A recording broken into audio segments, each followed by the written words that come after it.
We'll call this work session to order. I want to thank everybody for being here this evening. Carissa's out of town on business, I believe, and she is calling in today. I want to verify that Carissa can hear us and we can hear her. Carissa, are you on? I sure am. Thanks so much. Absolutely.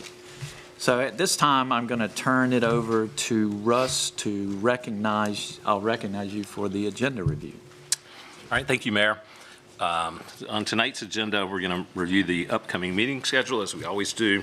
And then Heather Wilhan's going to provide a housing update, and probably more specific to that is talk a little bit about Chatham Estates and how that's been in the news and what we're helping them with our partners do.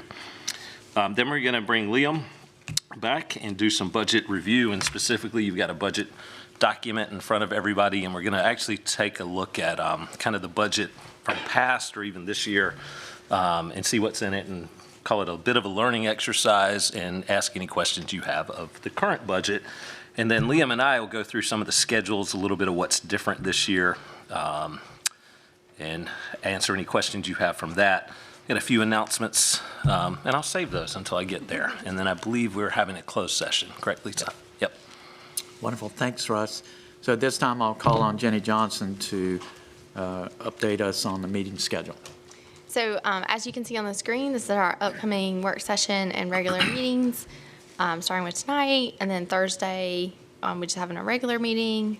Going into February, the work session regular, and then Friday and Saturday is the retreat, and then the rest, March and April, are laid out on the screen. Thank you. And for those watching, the retreat means all day, 2-day council staff working. Mm-hmm. So, okay. All right, time for Heather, I guess. You're up. Great. Well, good evening, Mayor and Council. As Russ said, I'm here tonight to provide share an update on Stable Homes Cary program and Chatham Estates. Do I have a clicker? Yeah, sorry about that. But before I talk about the details of those, I wanted to provide just a really brief bit of context for this work. Everything that we do here in Cary is rooted in our community plans, from the services we provide to how we support our residents to how we guide development. The Cary Community Plan was adopted in 2017 with substantial updates last year, which included the integration of the Cary Housing Plan adopted in 2021. So that was integrated into the larger Cary Community Plan Live chapter. And that chapter talks about how our residents live here in Cary. Talk really quickly about this term, the term housing. Sometimes we use this term and think just public housing or subsidized housing or Section 8 housing. Our community plans really talk about this. Housing is all housing in Cary, and so all forms, single-family homes, detached homes, mobile homes, everywhere that our residents live. So the very broad range in the market, including but not just affordable housing. So the vision for housing in Cary, as it's laid out in our plans, is high quality, sustainable, so not just the building materials, but also sustainable by our community's infrastructure and public safety, water resources, all of that sustainability.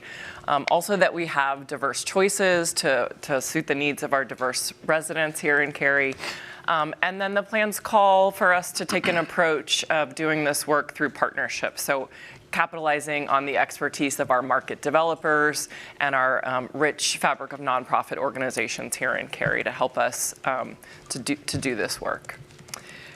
We know that there are gaps in lots of kind of sectors of society. The market does a pretty good job of providing lots of things, including housing for our residents and households at kind of 80% of the median income and up. And we know that the market nearly almost always fails at providing as many options for our low and moderate income households, our senior households, and households and individuals with disabilities. So our programmatic work and our additional policy work and partnerships really focus on those areas where there are gaps and trying to narrow some of those gaps. we do that work and kind of building from the recommendations, the vision, and the goals laid out in the Cary Housing Plan, we're implementing a kind of multifaceted strategy that works across the housing continuum to create new units, new housing opportunities, rehabilitate the existing housing that we have, so rehabilitate and preserve our current housing supply, and then create housing stability throughout Cary, keeping people in their homes. And then, of course, supporting and growing the nonprofits that we have in our community that are helping us implement this work very effectively. So the program that we're going to kind of start to focus on is Stable Homes Cary. It really falls within this kind of strategy area. It's one of our efforts in this area of promoting housing stability across the community. Stable Homes Cary is a partnership with Dorcas, which now, as most of you may be aware, is called Neighbor Up. Late last fall, they kind of rebranded themselves to reflect the store is still called Dorcas, though, right? Andre Anthony, the director, is with us tonight. So the store is still called Dorcas, but Neighbor Up is a reflection of that. They merged with another nonprofit in Western Wake that provides crisis assistance, and so also reflecting their continued growth in providing these services kind of across a region. So we'll talk about Stable Homes, and Neighbor Up is our administrative partner in that. I want to talk a little bit about what the program is, and then I'll rewind a little and talk about how we got here, how we created the program. It's a multi-pronged program, council approved in March of 2024. It includes emergency assistance, so emergency rental assistance, clothing, anything that someone needs when they're in kind of an emergency crisis situation. It also includes or kind of provides case management, so to help a household understand what are the circumstances in their lives that maybe led them to get there, or their additional job trainings, what other resources could they benefit from to help them kind of move away from being in that same crisis situation again. And then referrals. It's not as easy as you might think to find these other resources that are out there. People are strapped for time. So part of the program is also just letting people know where there are other resources that could help them at that time. Really, it's a program aimed at promoting housing stability and preventing homelessness all across Cary, and adding this element of relocation, knowing that there may be neighborhoods that are facing displacement or kind of impending relocation upon property redevelopment, such as in Chatham Estates. So I'll get a little more specific about Chatham Estates in a moment. But in addition to providing services, Neighbor Up has been a long time kind of leader and facilitator of this discussion around coordinated services and crisis prevention services across the region. So for many groups have been talking about how do we continue to support and grow the support for residents that are experiencing pressure from the housing market. So kind of from that coalition of organizations, several organizations gathered at the beginning of 2024 to really amplify this dramatic increase in need, both from the housing market pressure from the housing market, and then specifically around concern for Chatham Estates that was the news of the property being listed for sale broke at the beginning of that year. So kind of at the same time, council expressed deep concern for the residents of Chatham Estates, and so staff started the process of researching how could we create a program to both support our residents broadly that we know are experiencing housing instability and homelessness, sheltered and unsheltered homelessness, and then how could we also earmark some funds and some support for neighborhoods that are potentially facing relocation, like Chatham Estates.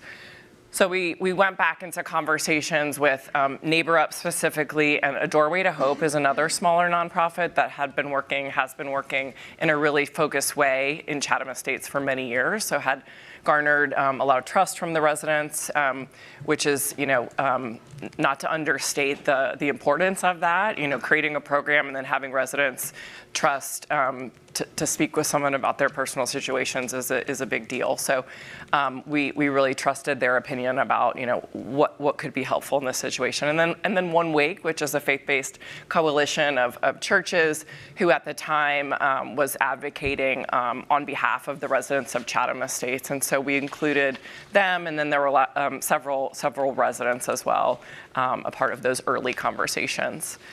So ultimately, and at the same time, we also acknowledged that NeighborUp had been administering two of our other programs that support our low and moderate income households, Play It Forward through our Parks and Rec, and so and Oasis utility bill program that takes philanthropic donations and helps folks if they have a need to have their utility bills subsidized. So we kind of wrapped all of those in to acknowledge NeighborUp's role in helping us with all those programs.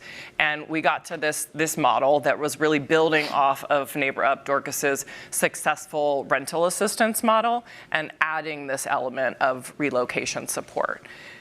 We identified some general funds, some ARPA funds, American Rescue Plan Act funds, and some CDBG CV Community Development Block Grant funds that were specifically allocated for COVID relief. And those buckets had already been allocated for housing initiatives, so we were able to pull those out, bring that to council. Council approved a 3-year allocation for those kind of core housing stability services, and then also seeded a fund that was set aside specifically to help neighborhoods that were facing relocation. So that was in March of '24. Since then, NeighborUp has been working to increase the number of counselors that they have, both in terms of quantity of counselors and expertise and capacity and language skills to be able to serve kind of the broad range of folks that are facing housing instability and the folks that we knew would be looking at redevelopment specifically within Chatham Estates. Since then, over 2,000 households have been assisted, even just with the stable homes portion of their rental assistance program, direct assistance, food, rent, counseling, clothing, all of the things, again, that people need when they're in a crisis situation. Counselors from Dorcas and staff members from Dorcas have also walked alongside our public safety officials during the point in time count, which happens one night a year in January across the country. Communities participate in this night. It's actually happening this Thursday, is this point in time count. And so the Wake County Continuum of Care kind of leads that effort. We participate, and NeighborUp's counselors have participated on Cary's behalf. Folks visit known encampment sites, bring supplies, water, food, and also it's an opportunity to gather data and understand who is living unsheltered in the community and use that to guide policy and resources moving forward for the region. A few other just examples of situations where our Stable Homes Cary program has been really supportive.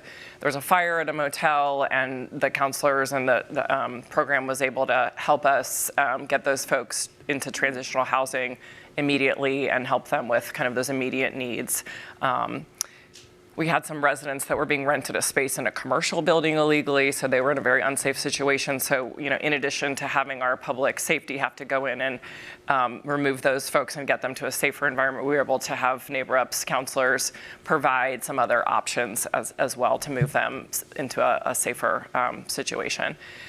And then periodically, there'll be a construction site where we learn that there are some unsheltered people camped, and so it allows us to kind of tap someone to help us go in and provide a empathetic, kind of people-focused way to remove people from an unsafe situation where there's active construction happening.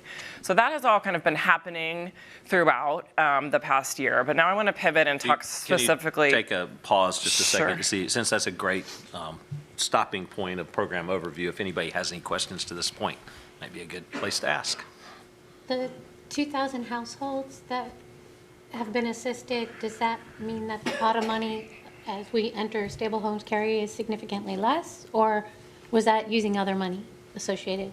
So the total amount of households that Dorcas helps in a year is more than that, but if you look at the actual rental assistance and staff, so we tried to isolate that to say the amount of money that Stable Homes contributed to that program has helped 2,000 households. So rent, clothing, counseling, all of that. Okay, so you'll kind of let us know how much is available specifically out of that original? 1.65. Yeah, well, it was 1.65, but that's not till 2027 that we have it all, so it's only 500. So 500,000 has been reimbursed to Dorcas for services provided, increased capacity for staff, increased training for staff, and then also direct assistance. And we're about halfway through the 550. Okay, great. Thank you. Yeah, and we do that on a reimbursement basis. So Dorcas gives us a quarterly, Neighbor Up, it's going to take me a while. Neighbor Up gives us a quarterly report that, itemizes, here's everything the money went to, here's who we served with it. We don't get names, but we get kind of overall demographics. And so we have a really good idea of exactly, what those funds are supporting. Great. Thank you. Do we Heather? know, Go ahead. do we know if any of the relocation support money has been used, or has it been, out of those 2,000, was it out of the pocket on the left? Yeah. Out of the pocket on the kind of foundational program services. And then I learned just today, actually, Andre gave me an update. And I'll talk a little bit more about the Chatham Estates kind of relocation. But they have, as of this week, helped 2 residents from Chatham Estates kind of secure first and last month rent for an apartment. So that, we haven't reimbursed them that yet. We still have that $800,000 here in Cary. So they haven't submitted any of those reimbursement requests yet, but they are starting to help residents with that bucket. Yeah. Thank you.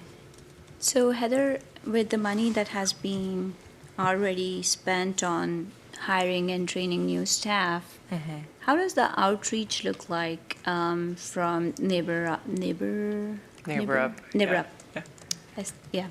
So it's going to take time. I know. Yeah. But from Neighbor Up, like, how does the outreach look like? Because I don't know how many total residents are there in Chatham Estates versus what is the effort? So many questions bundled up together.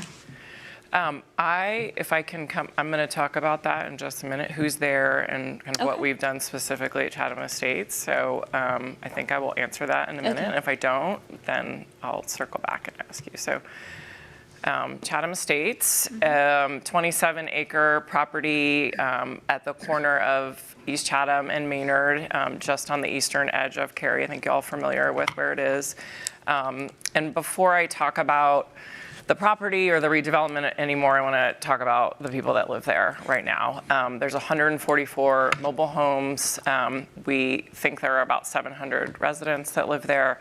From census data, we know that the majority of them identify as Hispanic or Latino. We also know that the median household income is less than $85,000 for a family of 4, so that's about 60% of the area median income for the Cary-Raleigh area. And we also know that there's a really high percentage of households that are under the poverty level, which is $32,000 for a family of 4. So I talked about, I'm just going to frame sort of how we're looking at the redevelopment a little bit, and then I'll circle back to kind of how we're helping the residents. But imagine Cary Community Plan, the housing plan, those are our vision documents, those are our policy documents. Ultimately, they're not regulatory, but our regulations around land development live in our LDO, our land development ordinance. So as we review development as it comes in the door, this is the set of laws. Is it fair to call it the laws? Okay, yes, these are our laws around development, and they are not just what can be developed there, but also height and density and all of those very specifics around land use. That lives in our LDO. This property, which is the one outlined in yellow, is the residential portion only, so I want to kind of lift that up as a point. Originally, when the property was listed, it included that portion that's in red, which is the commercial portion as well, that kind of fronts the street and wraps the corner. And then at some point, the property owner decided to just have just list the residential portion. So currently what we're kind of talking about is just the mobile home piece, which is currently zoned town center, MXDR, which is mixed density residential. And within that district is a wide range of permitted uses, residential, institutional, commercial, so, and with a maximum residential density of up to 50 dwelling units per acre. So there's a wide range of things that the current property owner or a future property owner could do on this site by right, meaning without a rezoning. This is a snapshot of the development plan that's currently in review. It's called Maple Avenue, 25 DP 7490. It's in our, someone could log in and review this if they wanted to see more detail. Kennedy Wilson is the developer. This is a company that acquired last fall the Toll Brothers multifamily division. So Toll Brothers is a name that a lot of folks know. Kennedy Wilson is the company that acquired Toll Brothers multifamily pipeline. The plan currently shows 330 multifamily units and 97 townhomes. So this proposed plan does not require a rezoning, and so this will not come back to you as it is currently shown. It's in its third round of review, and it will require zoning board of adjustment approval because there's over 100 units. So that would be, and I'll kind of circle back at the end for the process, but that is where it is in the development stage. Do you know the height by chance of that building? We do, but I don't know. Scott, it was 4 stories? Thank you, 4 stories. Thanks. So, Heather, could you explain this a little bit? You said that it may not require the rezoning request, so it's not going to come to the council, but it would require ZBOR approval because it has more than 100 units. So, as part of like the plan, the current plan, it's there are only 100 units that are permitted, and anything beyond that, like how does this work? No, just in order to approve the development plan that shows more than 100 units, they would need the sum total of the development plan needs to be approved by ZBOA. So you can't, they wouldn't be able to say the development plan's approved, but only 100 units. So they couldn't develop any of it without zoning board of adjustment approval. And that's only for this site, or that's a standard rule? That's a standard rule. Okay. Okay, got it. Yeah, Thanks. and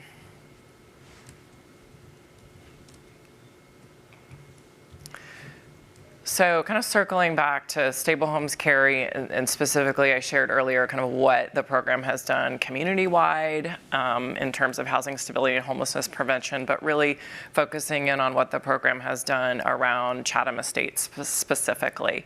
So, since council approved in 2024, there was an initial meeting at St. Michael's Church, very well attended. 1 week was there, lots of folks were there. And, this was Dorcas's counselors at the time just providing information. We're here for you.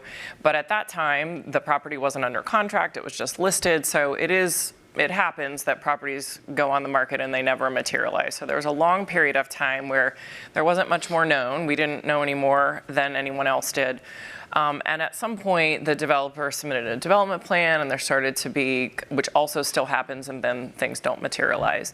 But at some point, the property owner the current property owner, the Westbrook, started to communicate to the residents and to Neighbor Up that they were intending on moving forward with a sale, and that they were closing in on a date of next June. So on December 29th, the residents received a notice to vacate, which in North Carolina, property owners are required to give 6 months in mobile home park ownership situation. So December 29th, residents received that letter, and Neighbor Up went door to door also on December 29th with individual flyers to make sure that every single resident was reminded or knew that Stable Homes Cary was there, and that now is the time to go ahead and come in and initiate that conversation.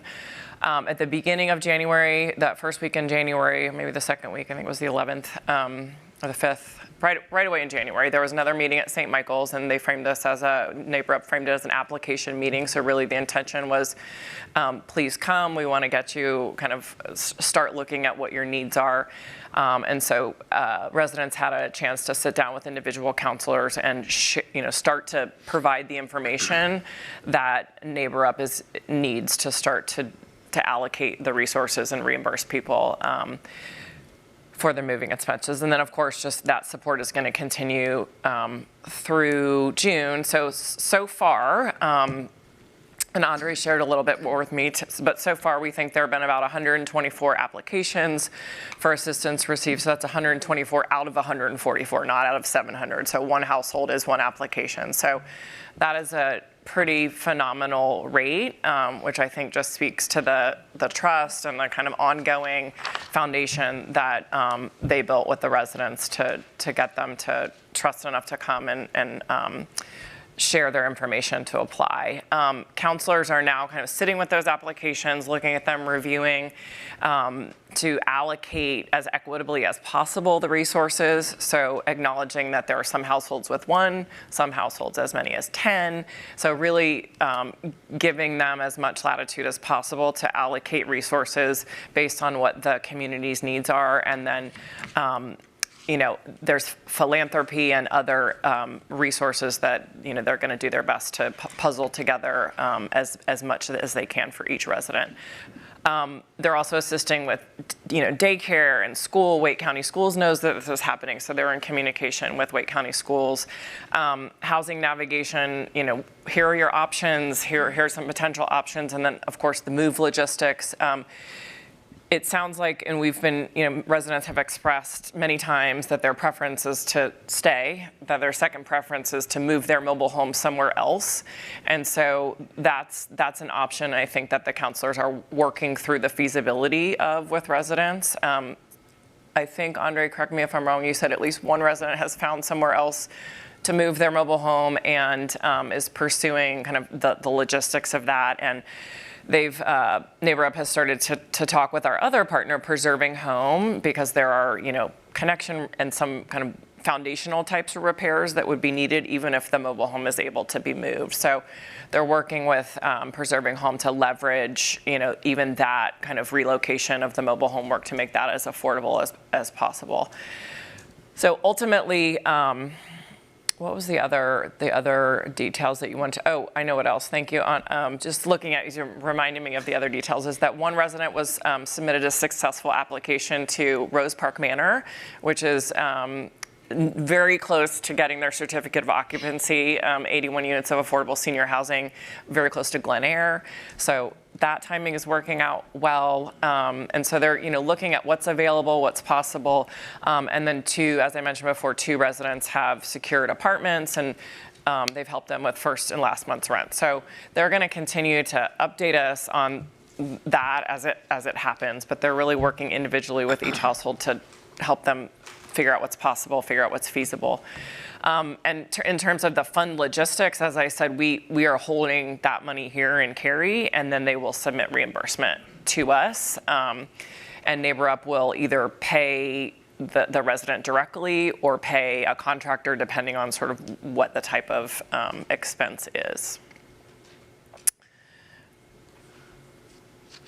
Did that answer your questions, Sarika, mostly? Yeah, Well, okay. So what I gathered is that, we have helped 2 households or 2 people I mean, I would say they've helped hundreds of people already, but they're assessing, 124 people are going to receive assistance. I would hope that all 144 households at least submit an application. We do know that there are some households that may be over income. The income limit is 300% of the poverty level, which is roughly 80% of median income. So they might not, those households that are over income are not going to get a disbursement from the relocation fund, but they're still engaged in counseling and assistance. I think over the next couple of months, we'll have more, exactly how many people that relocation fund has helped and who they are, or what the demographics are specifically and where they went to. I guess my question was also about, I know that these are the things that we're doing, but how is there are people with probably cannot speak English. Mm-hmm. So how are we creating an outreach? How are we, I just want to understand, does someone go there, visit the site, mm-hmm. talk to people, explain them, what they can, the options that are available? How does it work? Yeah. Well, so A Doorway to Hope is, again, a small nonprofit that's been working in the neighborhood. Maria Young is the director of that. She's Latina and works in the community, and her team, they all speak Spanish. They also have a lot of student volunteers. So there is a language interaction. There are counselors, NeighborUp hired counselors that speak Spanish as well. The flyer was provided in English and Spanish, so we are well aware that many of these residents Spanish is their primary language, and some of them the only real language that they feel comfortable doing financial business in. So that is absolutely top of mind in terms of how they're communicating. Heather, can you help me understand the ownership dynamics here? Do most of the residents own the mobile homes?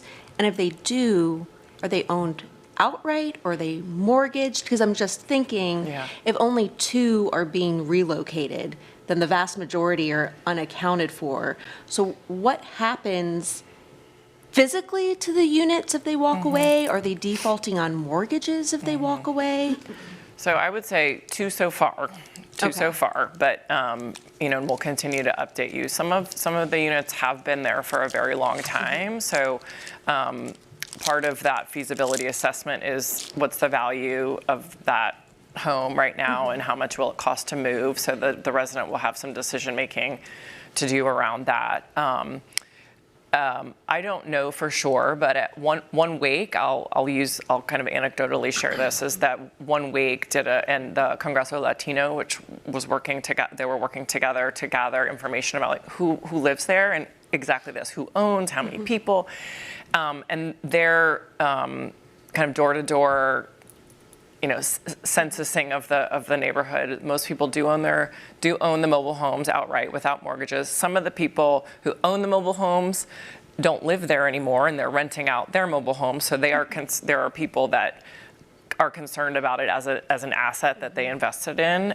That's a minority, but we have gotten questions around that too. So, they are required to be off the site by that date that they were given in the letter. So, I would have to defer to kind of legally what would happen, but they're required to have them moved by then. Yeah. So they don't own the land under them. I mean, just like basic, they own the structure and all of their personal possessions, but they don't own the land under. Yeah.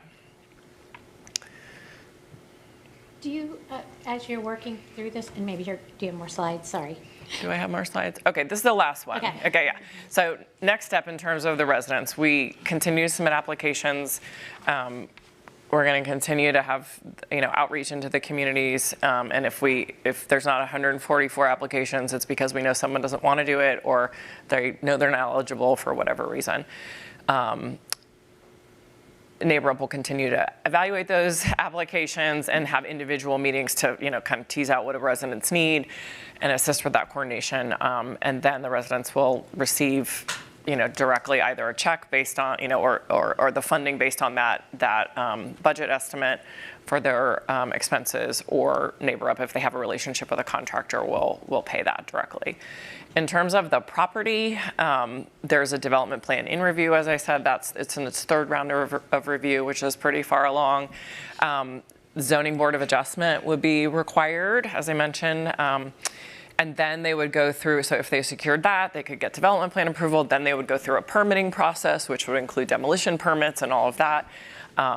And erosion control. There's a fair amount of steps in the permitting process. And then ultimately, the land could be developed.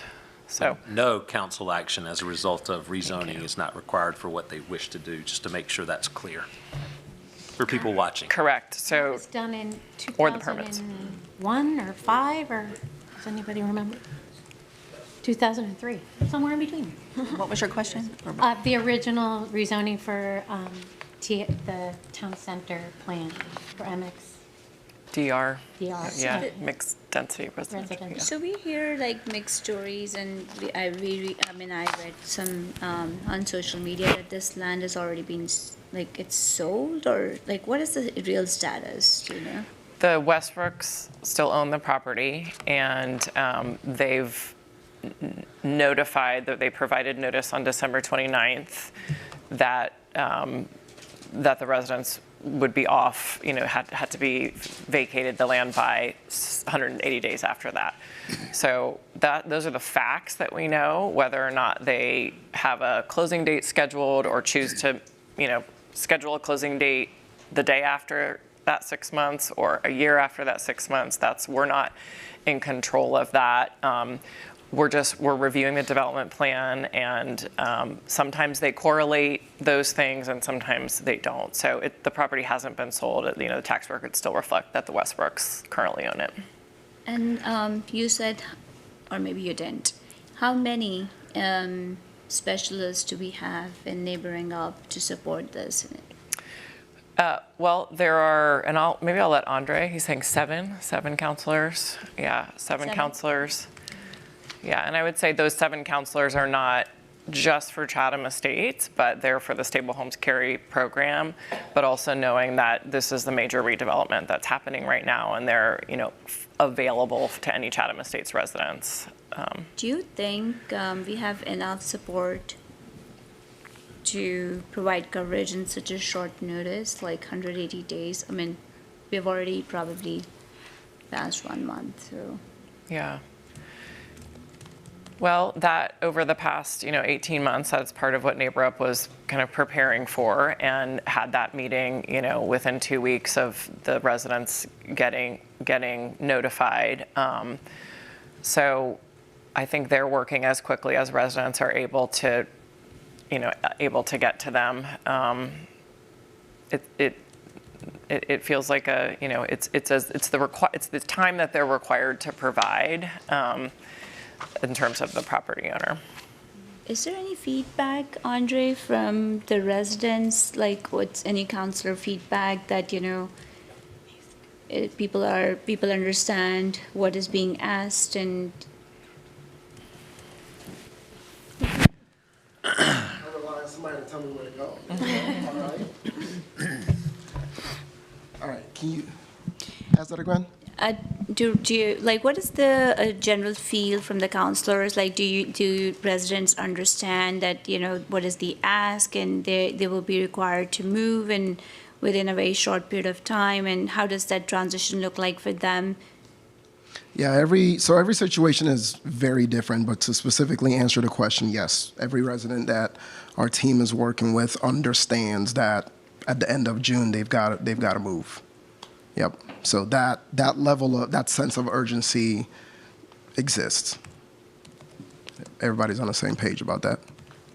And how comfortable is your team, and how ready are you to lead this? So one of the reasons why we stepped up and are partnering with the town of Cary in doing this work is this is what we already do. So our team is very, very, very comfortable in having these conversations. Our job sometimes is to have tough conversations and help people, right, to what comes next. So I just I happened to walk into their staff meeting a couple of hours ago, and there were a lot of people in the room working on. I mean, I didn't see case files because we don't violate trust that way, but there were a lot of good conversations happening throughout the team about each, we're working with families on an individual basis, right? So there's no one size fits all response here. So. And Andre, you must be thinking, what happened to Sarika? Why is she asking all these questions? She already knows the answers. All good questions. But I think it's an intentional effort to ask questions and demonstrate diligence in front of people who are watching, because everybody's concerned. And I think based on the feedback that we have received, we have to ask these questions, which we already are maybe aware of or we have addressed in the past. And I know that your organization is doing a good job, but it was intentional. Oh, absolutely. Ask away. Transparency is the goal. So no worries. Thank you. One of the other things that, because we've been watching the conversations online, it's really inspiring to see how many people are concerned about the Chatham Estates neighbors.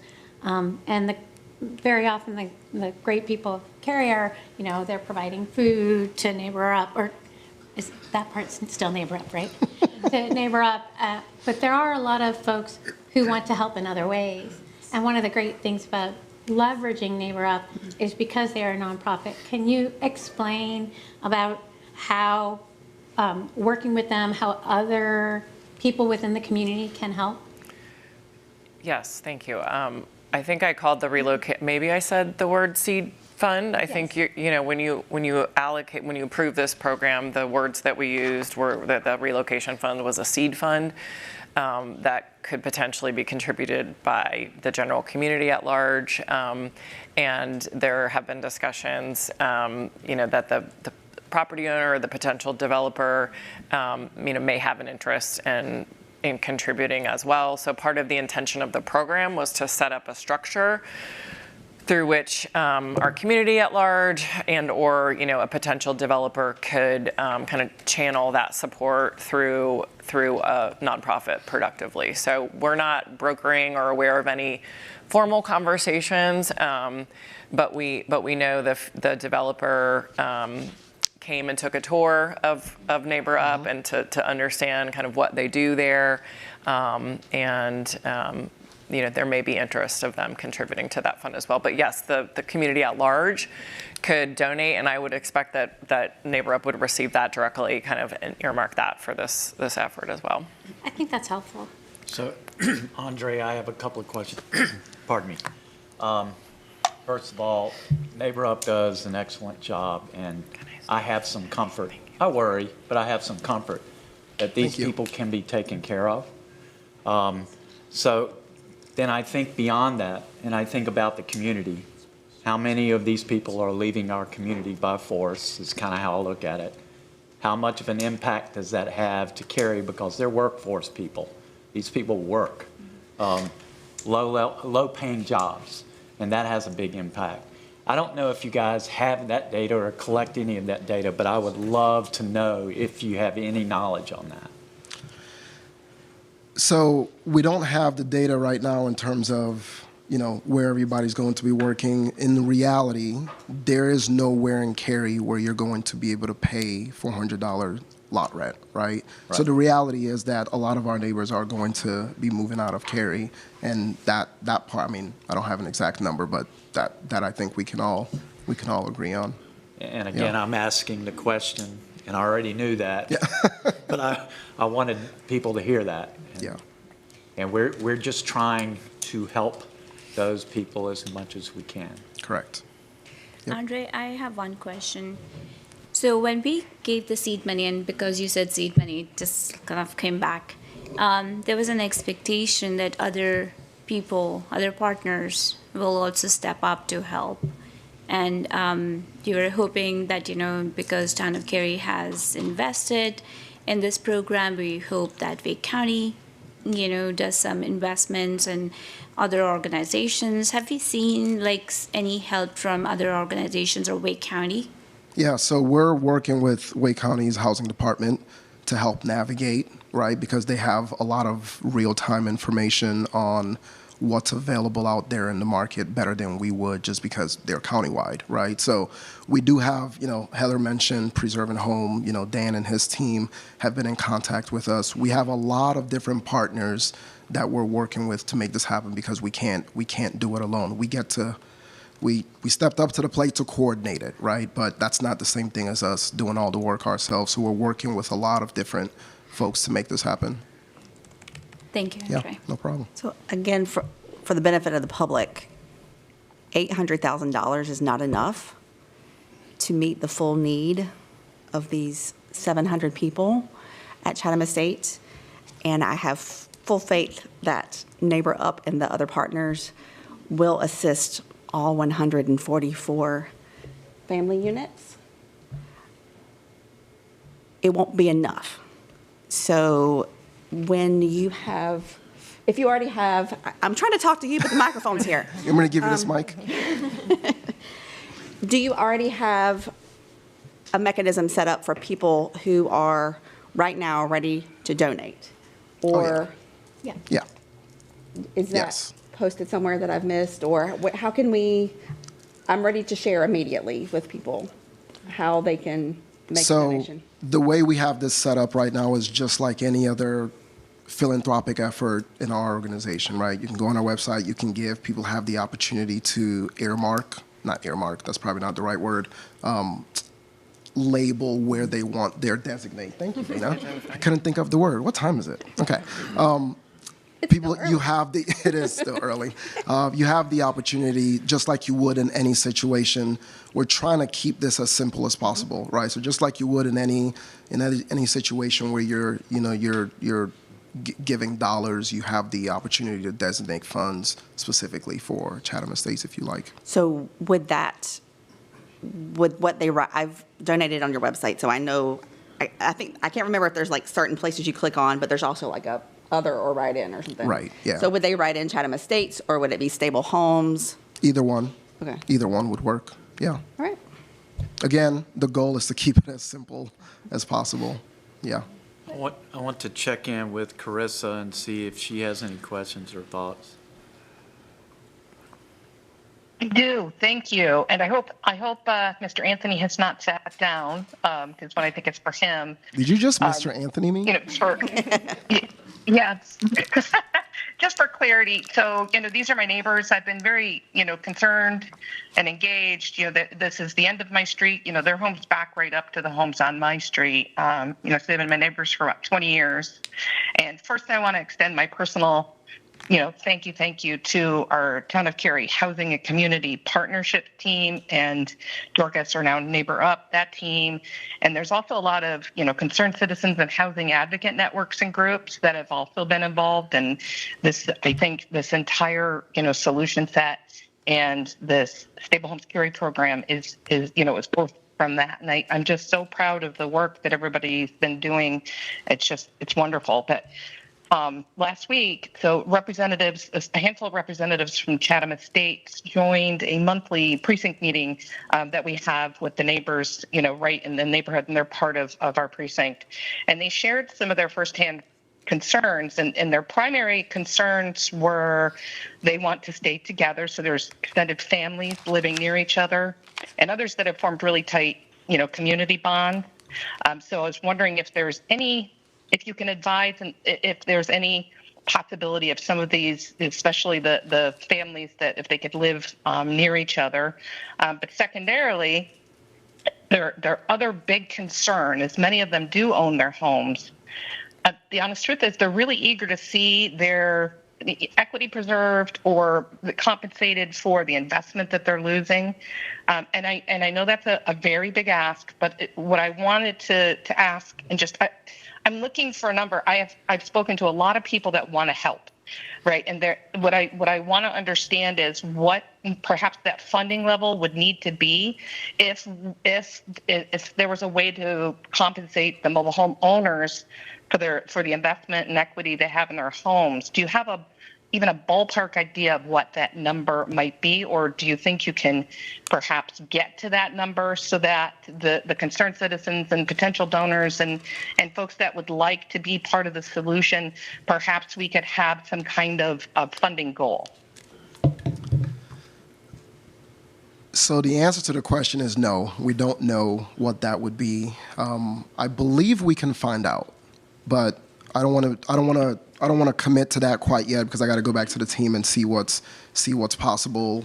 But yes, that is a worry when you own your home and now you face the opportunity of having to relocate it, or even worse, leave it. That is a worry, and that is a concern that we've heard a number of times. Our primary focus has been, we've got now 9 months. Wow, we've got 5 months now to help folks relocate, and that's been the primary concern. But that's definitely something that I'll look into with the team and see if we can find out what that ballpark number would be. That's a good question. That would be phenomenal. And, for example, and I do know a fair bit about mobile homes. And really, it's sort of a question of what did you pay for your home, and understanding that there, while a mobile home may not or does not appreciate the way a typical home does, there is still that investment that was made, and just getting a kind of a level set understanding of what those individuals that live in Chatham Estates, what they've invested in their homes would, I think, at least help guide maybe some of the goals, especially if we, as a community want to go big. Understanding what that number is would be very helpful, especially as we talk directly to those neighbors. Just hoping for more information, and I appreciate that if perhaps that could be something we, as we talk to people, ask. Okay. I have a couple more questions. Just a quick question, and Heather, you could probably answer this. Does Preserving Home, does they have experience with mobile homes specifically and their unique challenges, especially in moving them? Or is this sort of a new muscle they're developing and learning as they go? Yeah, good question. So Preserving Home does a version of Healthy Homes Cary throughout not just Wake County, but Orange and Durham counties also. And there are a fair amount of mobile homes that they've repaired. I don't know if they've actually assisted with the moving of one, but they do have expertise and have worked with mobile home repairs. So they are good partners in information providing, and I don't know that they've committed to be the work doers, but at least to, Dan Sargent knows that whole community of rehab very well and can help steer in the right direction and gain good pricing. Yeah. Yeah. Excellent. That's wonderful. And two more clarifications. First, can you, or wait, well, I think maybe staff might need to answer this question who are they're a little closer to ZBOA.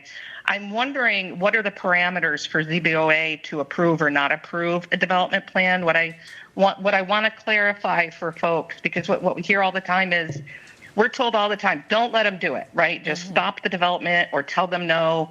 What I'm hoping for is clarity for anybody that may be, paying really close attention here.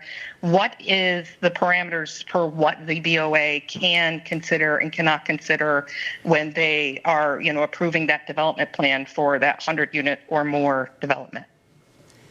Hi, Carissa. It's Lisa Glover. So the Board of Adjustment, there are 6 criteria that they look at when looking at a development plan like this. And if the applicant provides evidence in favor of each of the 6 criteria, then the board is required to approve the plan. The criteria range from things like some transportation impacts and pedestrian access and things like that. We can get you the exact wording of the criteria. But if the applicant presents information, evidence on all 6 of those criteria, then the board is required to grant the application. It is a quasi-judicial process, so people are testifying under oath. There are evidentiary standards, and so it's kind of like a mini court proceeding. And if the standard is met, then the board has to grant the application.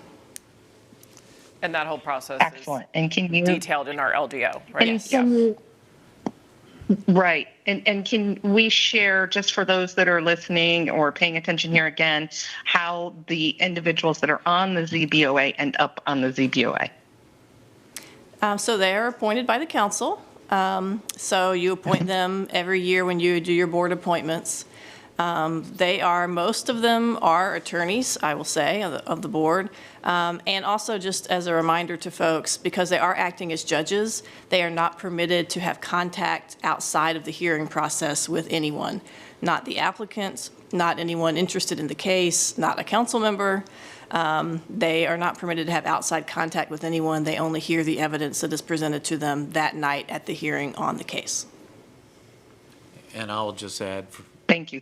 from the seat that I had when we did quasi-judicials, it was very frustrating to have people attend and start speaking and having to interrupt them and say, that's an opinion. We cannot listen to your opinion. It has to be fact-based or something that can be submitted as facts. And so if anybody's planning to attend, that's what they can expect. And it's very frustrating. And when the agendas go up for those, we do have guidelines for speakers that go up with the agendas to let people know these are the 6 criteria the board will be looking at. If you have comments, they have to be about these 6 things. They have to be facts known to you, those sorts of things. So we try to give people guidance online with the agenda ahead of the meeting. Do we have a target date for the ZBOA meeting? We don't have a target date because that's, in the control of as the developer submits a development plan that is ready to move. So staff tries to evaluate and get the development plan pretty final, which happens not typically in the 3rd round of review, but there are still a fair number of outstanding comments around this development plan, so they're not ready now. My understanding is that they would like to go before June, But we just review the plan, resolve the comments, and then provide them with that, and then, they resolve those in the next submittal. So they haven't made a request for a meeting yet for ZBOA? They're not ready yet? They're not ready yet. Okay. And Yeah. they're in third round of review? Third round of review. And are all their units market rate? They have not, yes, they're all market rate. Okay. Yeah. Just checking. Yep. Good question. Any other questions? A lot of great information. Thank you, Heather. Thank you. Thank you, Heather. Thanks. Thank you, Andrew. Mr. Anthony. All right, next we're going to hear from Liam and Dana on the budget.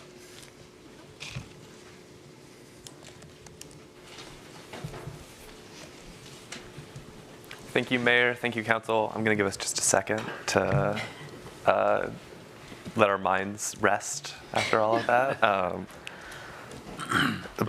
Before they look at numbers? Yeah, before we get bored by the numbers. I'm in front of you today to do a run through of the FY 2026 budget. We haven't done this before, but it's really high level of what you should be looking at in maybe your first 20 minutes, 30 minutes of reviewing a budget document. It includes some of staff's favorite schedules or the schedules that have the most bang for the buck, and also explains kind of in depth why you should be looking at these. I would recommend that you read every page of the budget, but it is quite long. So if anyone in the audience only wants to read a couple pages, these are the pages you're going to want to look at. And you all have budget books in front of you that you can review. This will be a little interactive, so follow along. I'll have page numbers. How does this different from what we got earlier? This is the exact same book. Oh, okay. I'm just giving you a copy so you can follow along today, because I realize a lot of your budget books are at home. Anyone watching online or in the audience, you can find the Cary budget at www.carync.gov/budget. It's nice and easy. And then you click on here to view the FY 2026 budget. So these are the 7 most important sections. We have the executive summary, the budget ordinance, the summary of operating and capital budgets, the general fund and utility fund summaries, the capital improvement budget by funding source, the fees and charges schedule, and then the revenue sources and trends. That's for every single fund. Getting into the executive summary, this is on page 2 to 11. This is actually the last document that we'll put together for the budget because it summarizes all of the decisions that council and staff have made along the way. So it includes a summary of those key budget decisions made this year. In the FY 2026 budget, there's a lot of talk of pillars and levers, which is something that we talked about in a lot of budget discussions, as well as an analysis of trends impacting the budget, like the influx subsidy era being over, inflation, sales tax rates, et cetera. We also talked a lot about aging infrastructure in this most recent budget. And then at the back of this section, there's a highlight of your major funds and capital projects and trends related to those. The capital projects is not a full list of our capital projects. It's a highlight of some that we're maybe most excited for or happen every year. One that I think is always in there is street resurfacings and the amount of money. Liam, can I interrupt quickly? Yes, please. So you're giving us a run through of things that you're highlighting to us from on this example from page number 2 to 11. Is this a recommendation, or do we make a note? What are we? Yeah, that's a great point. So there's a checklist in front of you that has all of these sections. Our recommendation is you save that checklist, and we can print you out another one when we give you the recommended budget. Yes, that one. Okay. Put it in the front of your FY 27 book, and then as you're reviewing it, actually check it off to make sure you're looking at all the most important pages. So what you're covering right now is in this? It's on the checklist. Okay, got it. Thanks. And we're talking about fiscal year 2026, which started in July. Yes. July 1st. Yes, So July 1st. just to be clear for everybody watching, this isn't upcoming. This is what we're already doing. We're halfway through the year. Yeah, and we wanted to go through the FY 26 budget now so that you're familiar with the document that we'll hand to you. And in May, when the recommended FY 27 budget comes out, you'll be ready to review and get into detail. Yeah, we probably could have done this earlier, but we're where we are now. And the point being is we spend so much energy on developing the budget, we really don't talk about the budget post-July after it's adopted. But the thinking being that this will, obviously with the being televised and for all that, give folks a better understanding of possibly what questions to ask as we start developing and then sharing the FY 2027 budget. Now, the numbers are confusing and the dates are confusing, but good points all around. Yeah. One of the other things that I learned through reading the budget is what we get is a bit of an abridged version because we're working through it, but there's some great information in the final budget that we might not see that explain things like debt service, that really dive into it. So looking at the older ones is good because you have the final one. What we actually approve is a bit of an abridged version. Recommended budget. The recommended budget, but the detail behind it is really great, but you have to look at the previous years. Yeah, so the budget is approved by July 1st, and then staff take about 90 days to add, it's 100 to 150 extra pages of schedules in there. And we have that 90-day timeline to submit for the GFOA budget award, which we've gotten, I think, for 20 years, 30 years, something like that. 37 years? Yeah, Something like a very long, it's in the book. Just read it, it's on the page. Any more questions on the executive summary? This is traditionally written as a collaboration between the town manager, interim town manager, and the budget office. Our next section, if it can move for me, is the budget ordinance. I'm going to say this is Lisa's favorite section. It is our statutory authorization of the town's annual budget activity. So every town in North Carolina is required to publish a budget ordinance. They're not required to do all of the other 380 pages because this is what actually allows staff to spend money and collect taxes. It includes functional summaries of revenues and expenditures and is the source of truth that all of the other documents are based on. So if you are looking for a number, you should find it here first. And then Russ briefly mentioned this 2 weeks ago, but sections 13 plus include authorizations that council delegates to staff every year, and this includes authorizations that you give to the budget officer, which is statutorily the town manager or interim town manager. I would refamiliarize yourself with all of those. They haven't changed a lot in the past 10, 15 years, but we do tweak them every year, and it's good to know the authorizations that you're giving us. The most important one of those is probably to do with budget adjustments every year. That's different by town, but in Cary, you give us the authority to move between lines with some flexibility and have that flexibility throughout the year. So this is on page 51 to 64, and just to get really into the weeds of it, it's by our fund, right? We're a government and we use fund accounting, so at the top it has your general fund, and then you get to see your utility fund and some of your sub-funds, your special revenue funds below that. And then we also have capital ordinances for utilities and general government. I'm going to pause here in case there are any ordinance questions. So from the summary checklist, it shows the municipalities may only spend monies that have been budgeted. Yes. So if the budget is passed, so the town manager has the responsibility to follow the budget to spend. So even if the citizens will see, why do we spend money on this project or on other project, that's the staff, town manager's responsibility to follow the budget, to spend the money, right? Yes. It's not the town council members' responsibility to look into that again, because we already passed the budget. Correct. As we Just to clarify that. In between funds, and some of this is in the ordinances that I shared specifically last time, so you can, you delegate the manager or budget officer the authority to move between funds. And then other policies that you have kind of dictate, require, or give rules as to what, like a contract, a bid, of obviously now with council-initiated items, things we're looking into, but bringing those types of things back as to how you spend the money and what you share. A bid award being a simple example of something that would come back to council being within a certain threshold. And that's great questions. I'm getting that all the time now. So I want to throw in an example that I've been using. People think we should be following every line item, but we're set up like a corporation. We're a board of directors, and then we have a CEO who handles all the operations. Much like a hospital, they have a board of directors.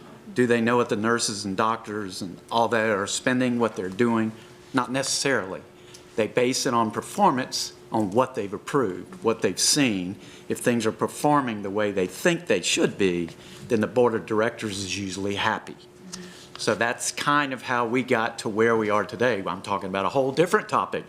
But just so that people understand, we are set up like a corporation. We're a board of directors. And like you said, once we pass the budget, now we rely on the manager to operate that budget. So. Yes, and Mayor, what we always say in the Cary 101 class is municipalities are municipal corporations by law. So we are a form of a corporation, so your example is perfect. So Ross, for the benefit of people that are watching, and I know there's so much more scrutiny now over council's role versus manager's role, but especially budget is the highlight of most of these discussions. Could you explain like what we are doing right now? Why is it different from what we did 6 months ago? And like what has changed now with what we are doing? Nothing's changed with the budget. If you're talking specific tonight, just highlighting some sections that are important to our staff, Liam, that we believe will help in asking questions for the budget development. But this was not covered in before we approved the budget in June or July, right? I don't know that we've highlighted all of these sections. You've probably highlighted some of them, but as you were saying, it was different because some of these aren't developed yet as you adopt the budget, the summary specifically. But all the this is probably a good example. The funds, you're seeing that with. Correct me if I'm wrong, Liam. But as some of these summaries, you'll be seeing expenditures, revenues. As you get pieces of the budget and start looking at the budget and giving input to the budget as we develop it this spring, or you would have done last spring. I'll just share my experience. Yes. I don't think we went this deep into the budget back in July. I think that probably is a change from my perspective. Having this deeper review is good because it'll help us plan for future, but maybe that's a difference that I can see. I don't. Right. So in budget development, because this is not budget development, so I want to draw a clear line. It's just this is a look back at the current budget year. In budget development, the thing we're trying to do, and we've talked about, is like page by page. I think we've done summaries, given you a budget preview or a manual at, I believe, quarterly meetings, and then have you bring us back questions. Yes, we're talking about doing a more in-depth review of the preliminary budget as it's being developed this year than maybe we would have done in years past. But the budget itself was not inherently different.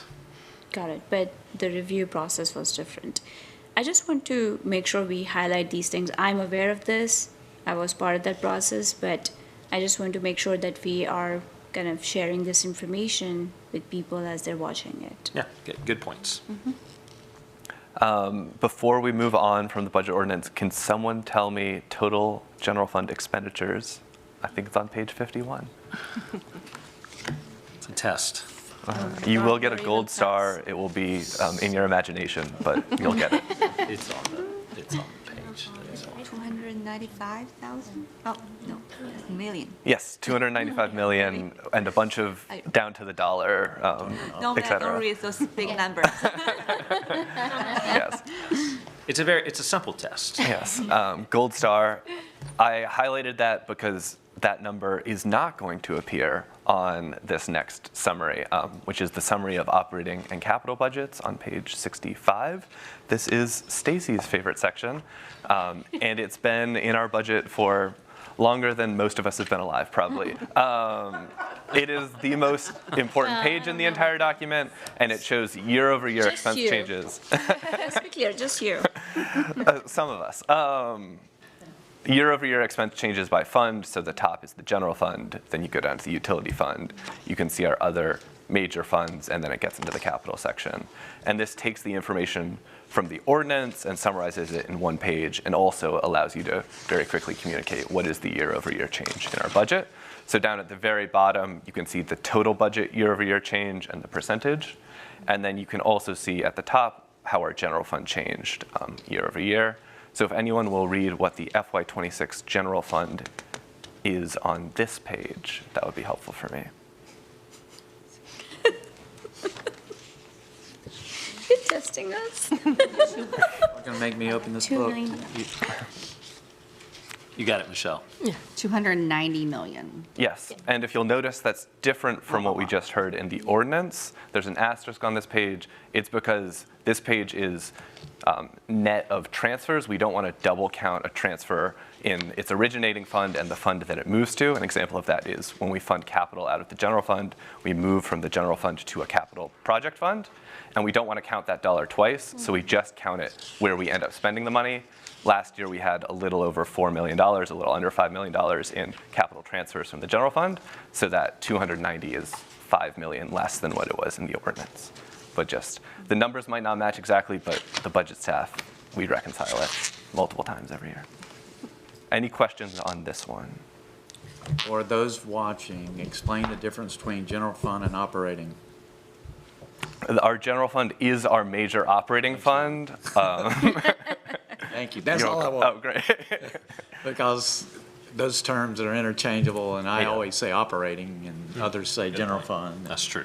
Yeah, we have two operating funds, mainly our general operating fund and our utility operating fund, but Now you're getting questions. there's a lot of detail that we can get into. Moving on, we have our general fund summary and our utility fund summary. This takes that high-level functional information from the ordinances and breaks it into the department and division categories and specific revenues that you probably want to get the detail of. So this is where you can find trend information, more specifically, for that department, that function, or that revenue source. This is Dana's favorite section in the budget. Yeah, trends I are like Yeah. the trends. A good note for this one is the budget department is not incredibly large in Cary, and so we do not update the estimates after the recommended budget is proposed. So if you're looking for what actual expenditures were for a year for 2026 or for 2025, the ACFR is where you're going to want to go for that. If you're looking for what staff thought the expenditures were going to be at the end of the year as of May of last year, you can come and look in the budget book. But you can also say, because our revenues come in later. Yeah. And every fund has a summary. I'm just highlighting the general fund and utility fund here. Another quiz. Can anyone tell me what sales tax was in 2022? No, 2023. 35, 36, 35 and a half. I don't have the document in front of me, and I can't read this, so I'm assuming you're right. Congratulations. He was guessing. I think it's actually 57. No, that's with the county, probably. We're in the 30s. 23 sales tax was 57. Oh, you're talking about, I was talking about tax rate. What are you Oh, talking about? we're talking about total said revenue. millions. Oh, He's sorry. talking- Yeah. I missed that. Yes. I thought we were talking about tax rate. Great. Any questions on the fund summary?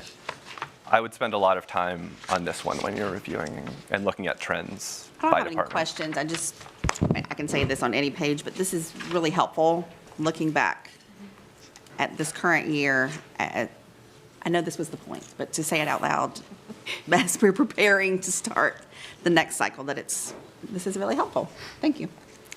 Yeah, and I think if you have any questions, feel free to ask at a later date or by email or reach out to Russ, because we'll be happy to dig in deeper to the detail behind why we made these decisions last year. It's all out there for you or the public to see.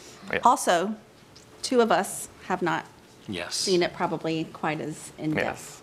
Yes. So Carissa, checking in. You have any questions, comments? No, actually, as usual, doing a fantastic job. Very clear. Thank you, Carissa. There will be a quiz after this. And you can't use your checklist, so. Moving on, the capital improvements budget by funding source on page 276. We're skipping over a lot of department profiles to get to the capital section of the book. And this is a list of all the capital projects that were funded in this budget. Is this Russ's favorite chart? Mine is the one that has His is traffic. all the years of project Okay. and trends. We're going to say this is Margaret's favorite chart. Okay. This is not a list of all capital projects. Russ alluded to that, because capital projects, unlike the operating budget, that funding remains until the project is closed. The definition of a capital project is that it usually takes longer than 1 year to purchase the good or construct the service or building, and it's of a higher dollar value and has a longer useful life. So this is all of the new capital projects or funding added to existing capital projects for the year. Elsewhere, we have the list of all of the capital projects. But if you're looking for what did we fund for capital for FY26, this is the list of all of the general government projects. It's split by the capital project funds. So there's parks on there, there's downtown, there's general government, there's fire, and there's transportation and transit. And it includes some high-level funding restrictions. We can get into more detail if you have questions on that. But we have restricted capital sources like PAL bill, vehicle license fee, Parks Rec and Lieu, et cetera. And those are split only to the projects that are eligible for them. Any questions on the capital list? So that funding, the second column. Yes. Is the first one is, for example, the heavy-duty equipment replacement is $1,095,000, and the debt fund is from the debt? Or did I mean that? Yeah, so we have two types of debt primarily in that debt funding. There's going to be bond projects, which were authorized by a bond referendum, in this case 2019. And then we also have installment purchase debt, which we primarily use for vehicle purchases. That's restricted in state statute based on how we can use installment purchases. But in that heavy equipment, it is a vehicle, or it's a bunch of vehicles. And so when we actually purchase the vehicles, we'll go and take out a loan against the value of those vehicles. That usually happens in the spring and comes before council. So as we review this, I'm thinking one of the benefits of this is to get feedback on how we can make this clearer, better. Yeah.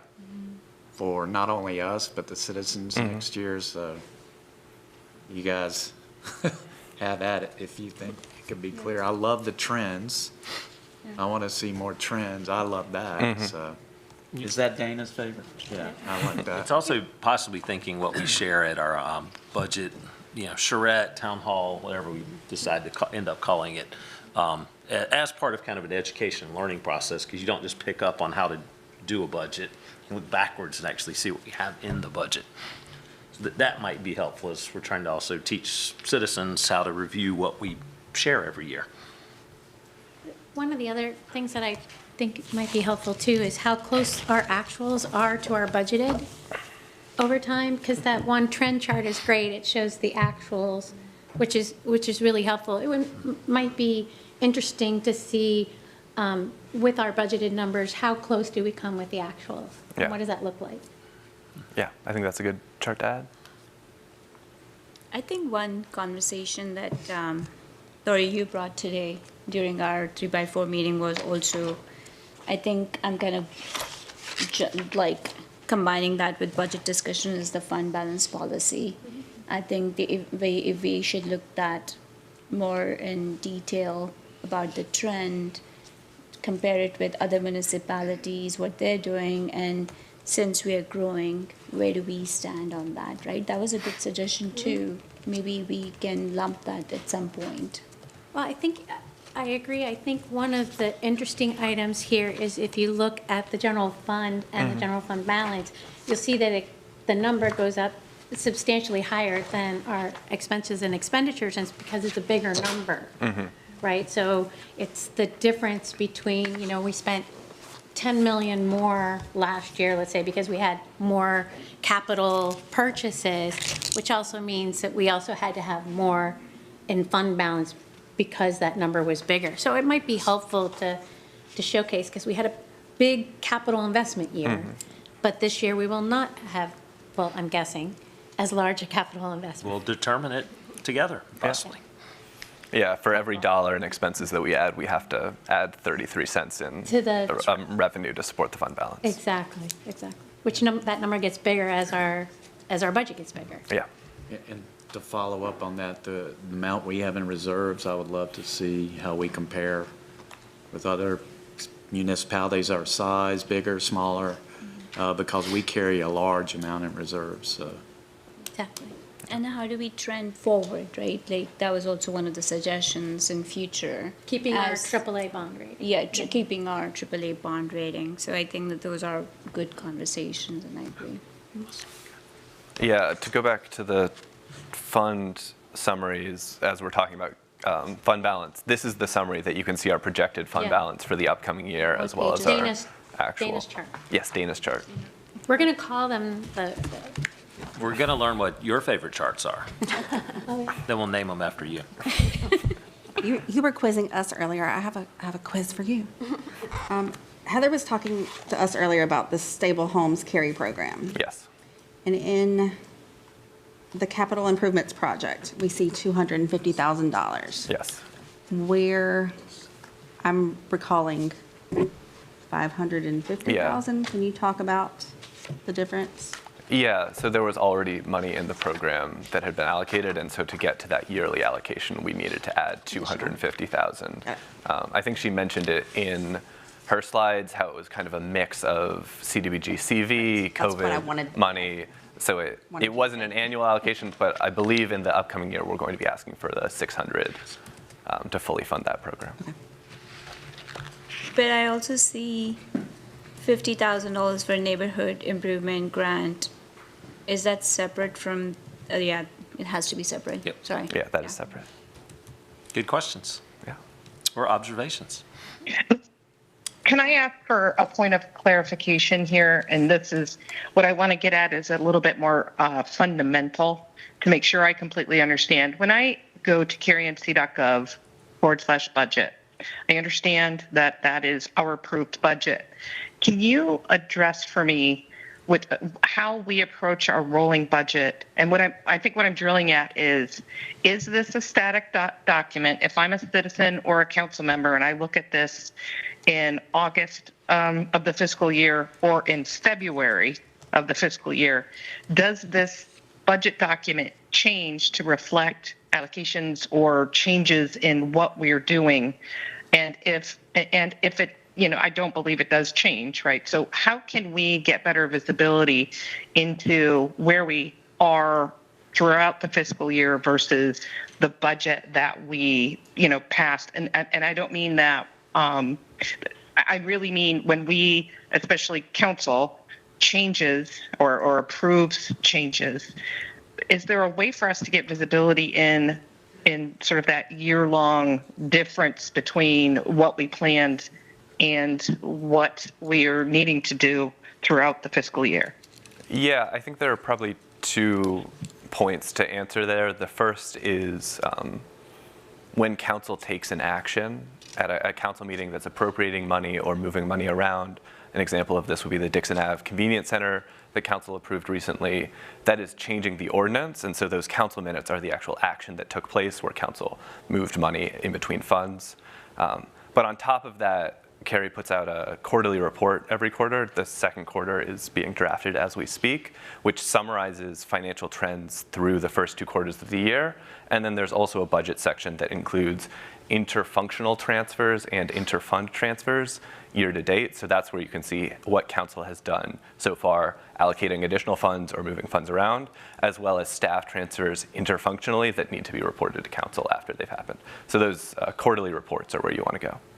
And maybe I'll add, rolling budget as a philosophy came in where you actually put aside some money that's not allocated to a specific expenditure.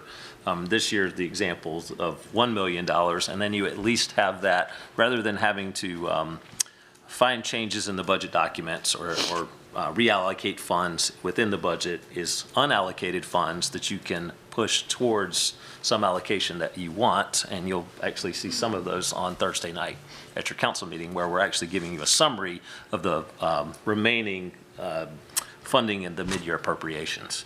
The other thing I'll say, Dana can say this more eloquently than I, but when you adopt your budget or you develop your budget, and largely budget's a year round, so we're in it now, forecasting revenues through the end of next year, projecting expenditures. And so, Dana, you said some version of this is our best guess. Maybe I'll just let you say what you told me. I thought it worked for me very well. I think you're referring to when we're projecting, it's our best estimate of what's going to happen. And then, of course, when we get through the year, we actually see what is happening along the way. But before we're done, we started all the way back in January. So right now, we're starting this year's with projections. And the last time that Liam will take and make revised projections is in May. And at that point, it's just a snapshot in time. And of course, things change, in particular with revenues, because we have revenues coming in all the way through September. And so, his, best projection is based on the trends that are happening. We have multiple ways of doing that, but they're not exact. They're just the best projection at the time.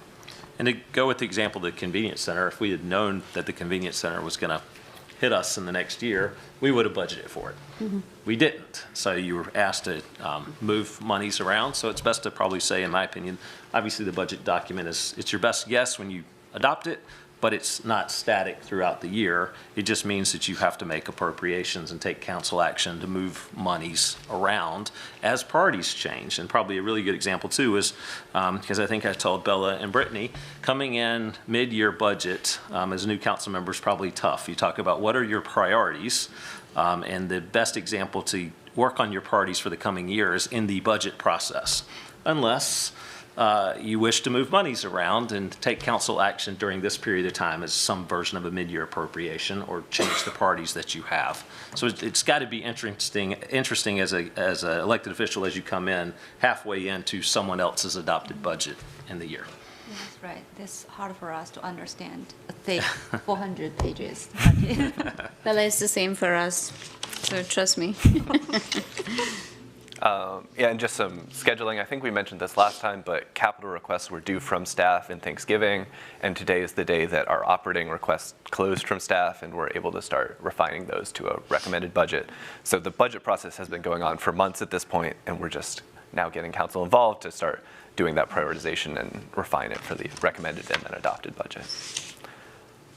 This is my second to last one. This is a full 71 pages, so I'm not going to recommend that you read all of these 71 pages, but the fees and charges schedule is kind of an addendum to the ordinance that we put in the appendix, but this is the authorization for all of the fees and charges Cary, charges to residents and people in Cary for services and development fees and such.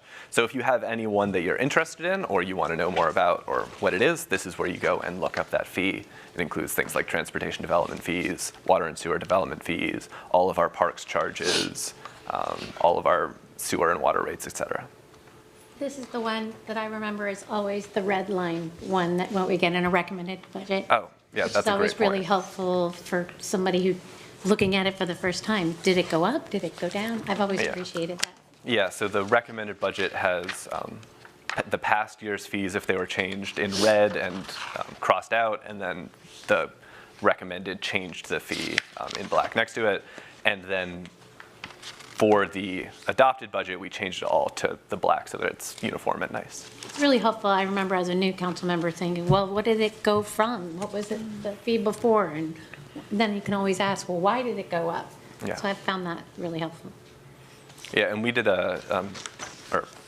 Parks did a pretty substantial Parks fee study and change last year, so there were quite a few changes in the Parks fees there if you want to go and look at them. Yeah, and just to be clear to those who are watching, any fees we charge to developers has to be given to, the authority has to be given to us by the legislature. Yeah. So some municipalities might have authority to charge different fees or fewer fees, but it just depends. Yeah. And our fees are backed up by studies that we have to do regularly to make sure we're charging the correct And we amount. have the numbers of how much we recover out of the cost, percentage-wise, right? I assume. I believe so, yeah. Other rules, some fees can only be spent in the department you collect them in, for example. So there's, yes, lots of specific rules to fees, fee revenue. Yeah. If you go back to the general fund summary, there's a whole section for fee revenue where you can see what these fees are actually bringing in. And then the final section let's say this is my favorite one, is the revenue sources and trends. The general fund revenue sources and trends is page 98 to 108, but the utility fund and the transit fund and the fleet fund have their own sources and trends. But this is where you'll get some of the detail of what this revenue source is, what is the authorization for Cary to charge that revenue source, and then a long history of what that revenue source has looked like over 10, 15 years. So here you can see other taxes and licenses. Our primary other tax is sales tax, but this also includes occupancy tax, ABC revenue, and a couple other small service charges. But we get a lot of questions about, say, sales tax, what is the authorization behind that, or what is this specific fee, what is this specific revenue, and this is where you can go and dig into that detail. This is my last section on the checklist for now. So if you have any larger budget questions, if you have any documents you want to highlight, if you just want to talk to me, this is your opportunity to do that. And before you ask questions, just wanted to highlight that it is 7 o'clock, and we typically have about 30 more minutes of programming time. Okay, thank you. Any other questions for Liam? Thank you, sir. You're welcome. I am going to stay here, though. So He's now pivoting to Yes. this year's budget, the planning. we were for talking about next year's 26. Now we're going to talk about FY27 and specifically the calendar. So I think you'll recognize this dot chart from last time. We filled it out with some more detail, starting with this work session, which is the budget document review, as well as the community engagement plan. And then we're also going to come back to a work session on the 5th and do a preliminary model exercise. I just told you that we got budget requests today. I am human, so we won't have all of the details figured out by February 5th, but it will be a preliminary model of what are the levers that we can pull on property tax and how that impact our expenses and ability to contribute to capital and operating. Then we'll come to the retreat on the 20th and 21st, and we'll do some financial fluency and priorities policy work, as well as talking about the pillars and nailing down what council priorities are for this upcoming budget. Then we'll do small groups in March, which will be the budget packet preview that I talked about 2 weeks ago. And then we'll come back for work sessions in March on capital projects. We have all of those requests. April probably won't be budget work sessions because I have to make a document with my team, and so we'll let other staff take those work sessions unless we have really urgent budget questions. And then the budget will be delivered to council. That's the interim manager's recommended budget on May 7th, a week before it's presented formally at the quarterly on March 14th. I'm going to let Russ take the 2 bars at the bottom. Well, keep going, and I'll hit them when we do the Great. 2 slides from now. So then we'll get into May, and we'll have 3 operating budget discussions talking about the general fund and the utility fund. And then, as we have every year, we'll have 2 budget public hearings, one more than is statutorily required, on May 28th and June 11th, and then budget adoption aimed for June 25th, with the first day of the budget year being July 1st. And a reminder that we need an approved budget by July 1st. And a vacation on July 2nd for Liam. All right, I'm going to take these couple of slides, but boards and commissions, this would be the proposal. We did this last year, but talk about how it can be a little different this year. Because last year we really focused on levers and understanding the model, which we can still do this year, but you can also, now that some have done that, is possibly get a little more budget feedback from the boards and commissions. That was something that council seemed interested in. Then having learned that maybe we didn't go to all the boards and commissions, that we make sure we do that this year. So this would be the meeting dates. We're proposing to do that. We don't want to pit all this on Liam and team, so this would be split up and spread out amongst directors, myself, other staff, so that Liam is not going to each one of these meetings, and quite frankly, he couldn't go to 3 meetings on one night. This is also considerably earlier than it was last year. Yes. Last year was a lot on budget education for the boards. This way we can actually get some input and feedback Yes. earlier in the process. All right, so I'll highlight on the next slide, thank you, this is this is a little bit of, if you look at what was on the schedule slide with the dots, is just calling out some attention to some things that we call adjustments to community engagement, where we're doing more community engagement or something new this year. But obviously, we've got the input that will be collected through 311 and not set up there. Anyone could come to Public Speaks Out or send budget information requests at any time. Work session presentations, I put on the new because they're televised this year. So you're sharing information with possibly more people than you would have ever done in years past because they can see what we're doing at a budget discussion. Boards and commissions, while you did that last year, staff last year, the staff that were there gave feedback that was learned to the budget staff. This year, kind of suggesting, if desired, each of you are a council liaison to those boards, so you could report back to each other in one of these if you desire to do so. There was some discussion about what you do with your boards and commissions, so I just want to spend a little bit of time with you thinking about how you use the groups you already have to get more feedback on the budget, since hopefully you will be there as well. So I don't know if you want to talk about that now, or we can come back to it. There's only one more slide on this.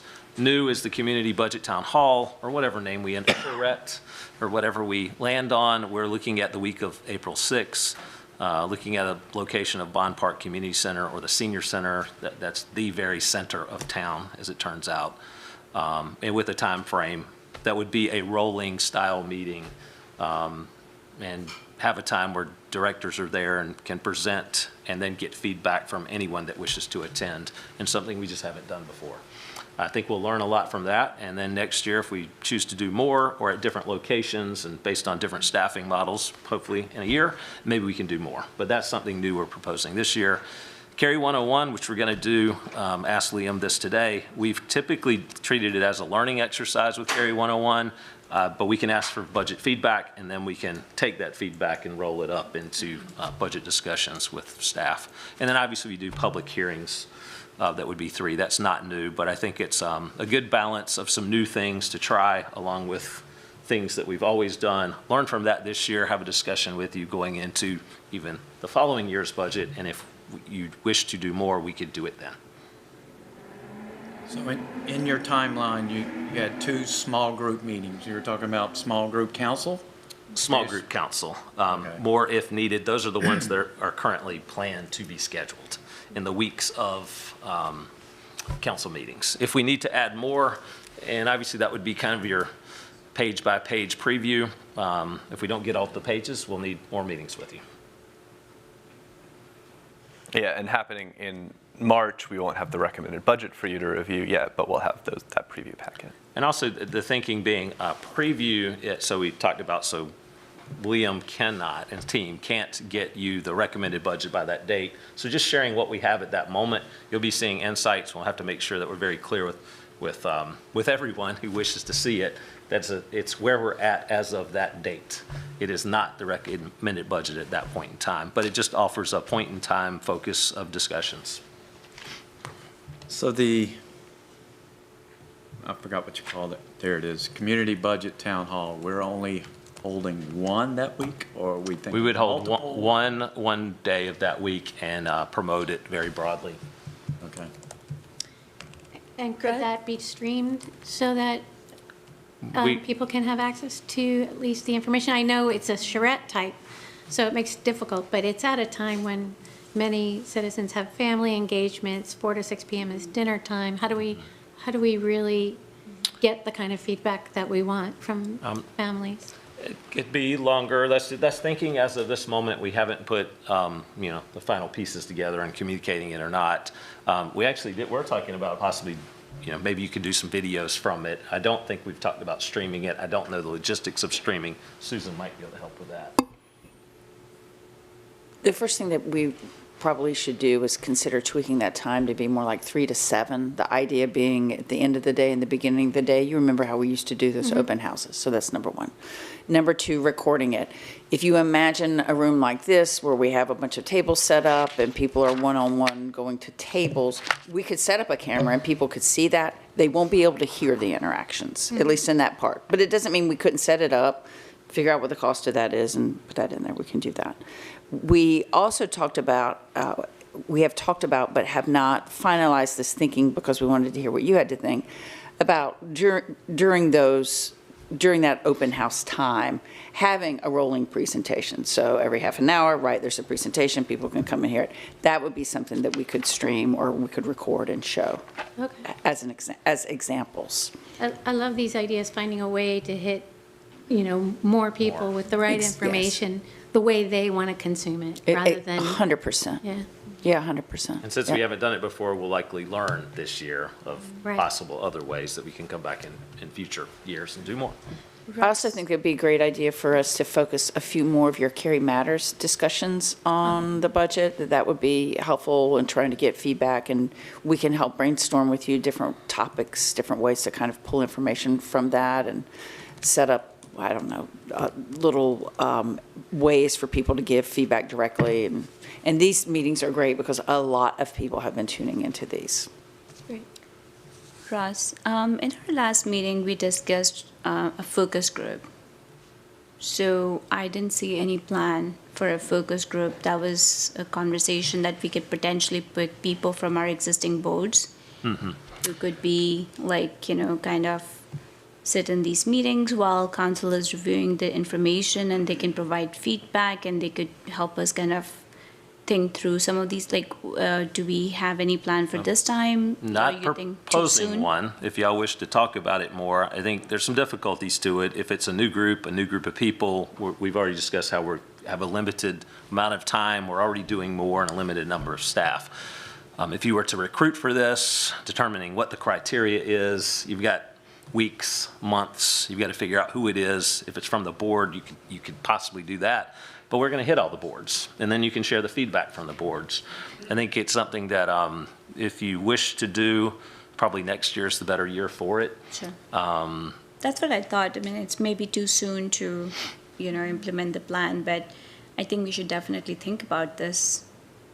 Sure. So that we have more feedback, more engagement. I understand the advisory board, but I did share the challenge last time that 30 minutes is not enough to review the entire budget of Town of Cary. Correct. But maybe if people will come to this town hall charrette and we get more learning this year, maybe the following year will be easier for folks to follow along. And I do believe we'll learn better tools to use in the future. Yeah, I had a similar question, just echoing the sentiments of my council members, both with Councilmember Bush agreeing that more engagement is always a good thing, but Councilmember Bonsall, we've heard, I think all of us on council, a lot of interest from residents in perhaps some sort of standalone board or committee dedicated to the budget in particular. And I agree, it seems fiscal year 27 is probably too ambitious to start that from scratch. But just surfacing that we're hearing a real desire from residents for something like that. And maybe we start it at the town hall, and maybe the town hall even has some sort of focus group type activity included. Just something for us to continue thinking about for future budgeting years. That's fair. And we're running out of time, so I don't want to dig Yeah. too deep. But would a temporary board make sense? Don't we appoint in the summers? Like task force, you mean? Yeah. And then, they can review the budget just like we did. And then by the time budget comes around, they're ready to hit the ground running, so. One of the things you asked me to do, actually, I think it was Susan's idea, was to ask the ISAB, and they're prepared to talk at this next meeting about communication, how to do better communication about the budget and get insight. So I know that's on their agenda for next time, but I agree it might be too soon to do for 2027. Plus, even just boards in general take us 3 months or 4 months to do appointments and interviews. And train.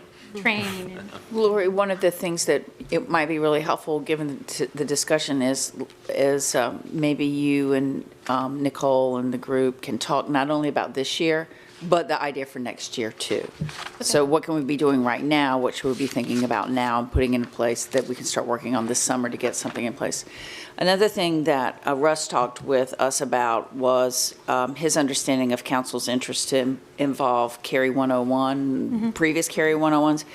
And we're considering, we throw it out there for your feedback, we should have a list of all of the past members.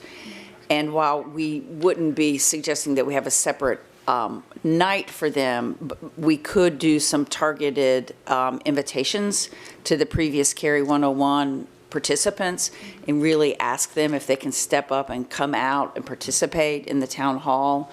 And from that, in that group, maybe be able to pull them aside and do some kind of focused questions, since we know they're very, they already have a great knowledge base, and kind of maybe try to combine those two things for this year.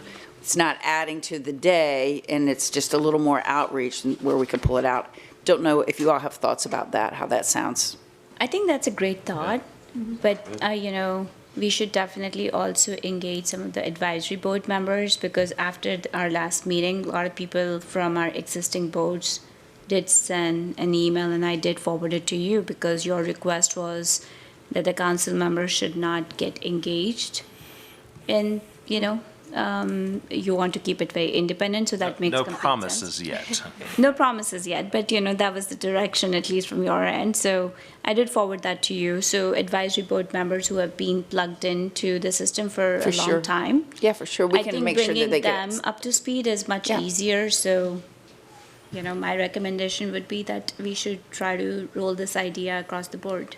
Well, one of the things that we can do when we're putting together that outreach plan for that meeting is to look at these special groups of people who've put in special time over the years to learn and grow, and to, in addition to the general outreach that we would do with all of our citizens, make sure we put a little extra effort into inviting them to help us a little more.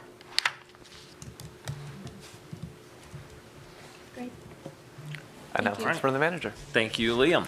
More to come, as you can see, at every work session, it would seem, on the budget. All right. If you like snow or winter weather, you should love the forecast for the next 2 weeks. It's going to be frigid. Mike, I don't even, Chief Meteorologist, Chief Cooper, and Chief The weatherman. Cooper is here. But as you've seen in the past, he and his team and Jimmy in Public Works will form groups. If they haven't already started, they probably have, to talk about what might be upon us. That's really a quick update. If you have anything quick to add, feel free. No, sir. Just as you see, and probably heard, there's a winter storm coming. Don't know the exact amounts yet. Still too early. We're monitoring it. The timeline is Saturday through probably Sunday or a little bit later. Public Works will begin treating the roadways and streets tomorrow. We will begin emergency operations planning Thursday morning. We've been in contact with Wake, Durham, and Chatham County to coordinate our efforts with emergency operations.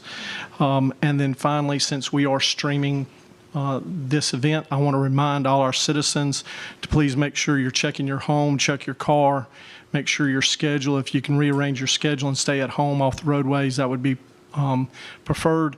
And then finally, make sure you're checking on family and friends and making sure they're okay and loving Cary residents. So thank you very much, You Mr. forgot buy bread and milk. Is that fair? Yeah. You And might wanna toilet do- paper. Yes. Is it a two-loafer or? We'll see.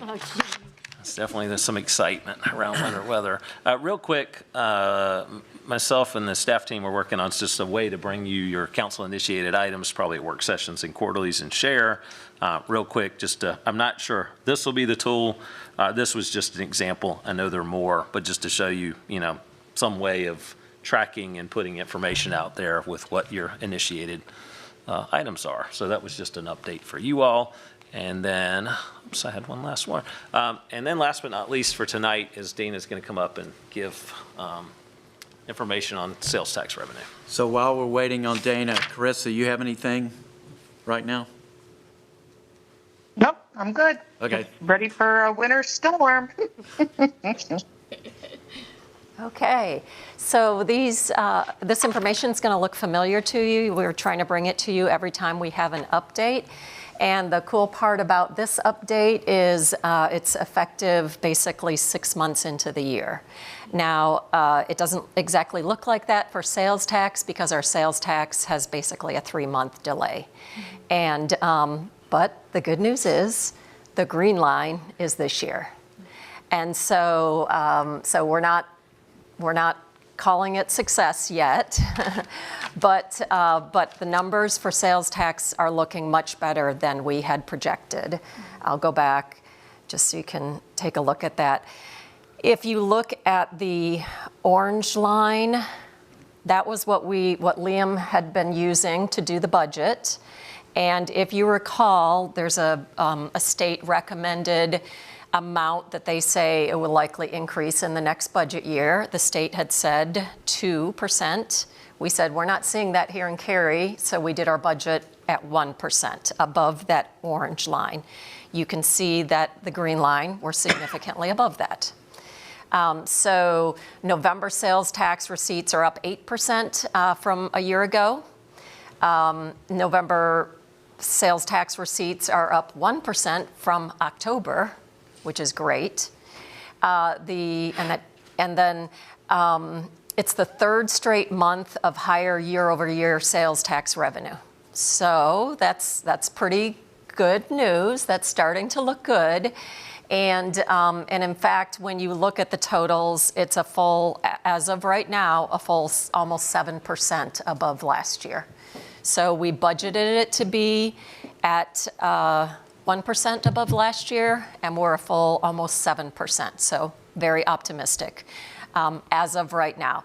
So we're kind of hesitant to call this a trend yet, just a few months in, but it does seem safe to say that we are probably going to exceed the sales tax revenues that we projected within the budget.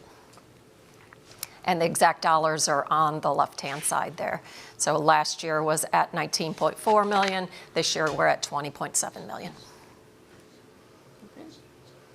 Now, last time we spoke of this, you asked for more detail about how sales tax is done. So if you look at the detail in this, there are 3 lines where there's a star at it.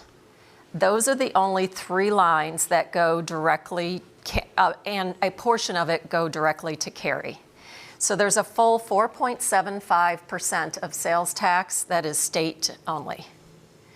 And then there are, in all 3 of the counties that we're in, there's a 1%, and then a 0.5%, and then a 0.5%. I made a little error on that line. The Article 42 is actually 0.5%, and then the Article 43 in Chatham County is actually 0. So those 2 numbers are flipped.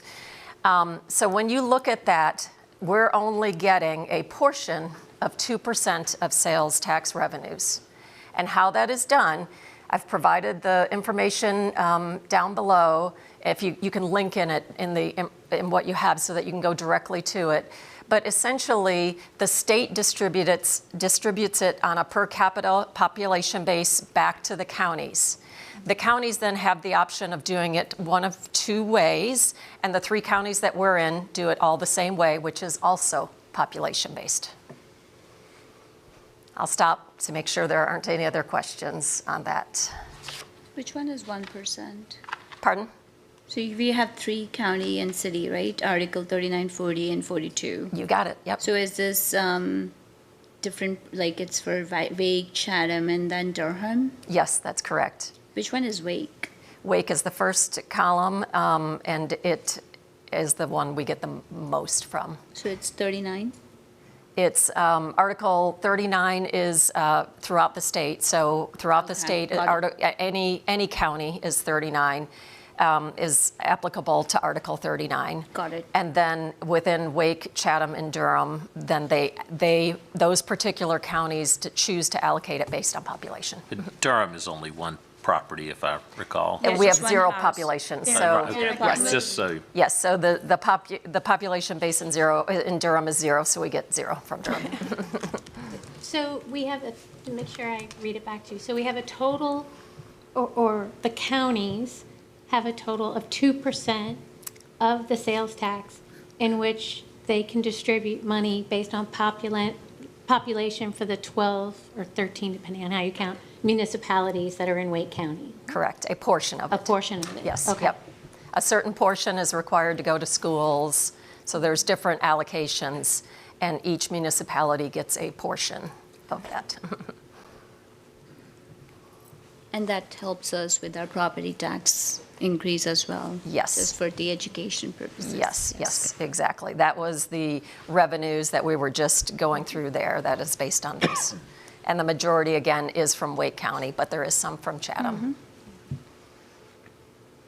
Okay, now this is probably the more significant one. Now this is, again, showing fiscal year 26 in green with last year, fiscal year 25 in orange. So you can see that our receipts in December were up.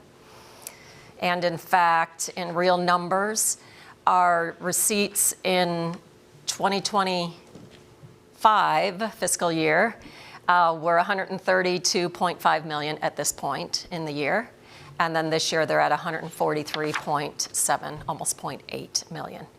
And so what that looks like in real terms is December was up 14% year over year. It was down from November. That's simply because most people pay in November. That is the peak month of payment. And so December property tax revenues were down 20% from November. And then the year over year receipts obviously are relatively significant. The actual percentage is 8.5% above. So again, trending in the right direction, and in fact, it's slightly above what we had forecasted for this. So we use all of this information to monitor what's happening right now, as well as to project what will happen next year. So Liam's using this information for next year, and then you'll get not only these revenue numbers, but expenditure numbers as soon as Kim has them available, which is going to be very, very soon for the year end. And these numbers are showing the revenues are showing above budgeted amounts, and as of right now, the expenditures are showing below budgeted amount. That's what we want So to a hear. positive, yes. Yay. Yep, that's where we want to be. And that's it. Or other questions? This is helpful. Thank you so much, Dana. and if You're none, welcome. that's it for tonight. Thank you, Dana. You're welcome. Carissa, you have anything else this evening?